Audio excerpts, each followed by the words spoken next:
што правеа сите оние анализа е дека разликите помеѓу генерациите има веќе параметри кои што влијаат да нема и токава продуктивност.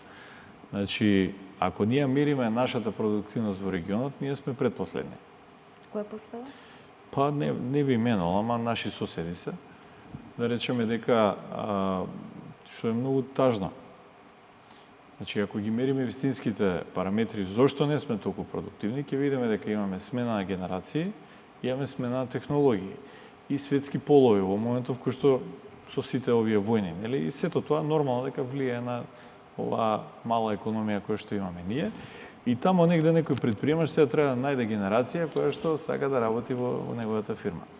Младите генерации мора да научат дека како и нашите генерации, што ја прифатија историјата, дека некој пред нас направил цело општество, изградил згради, изградил инфраструктура, направил систем некаков, каков таков, ние мора да го прифатиме тоа, иако секој сме тежнееле да виде нешто подобро.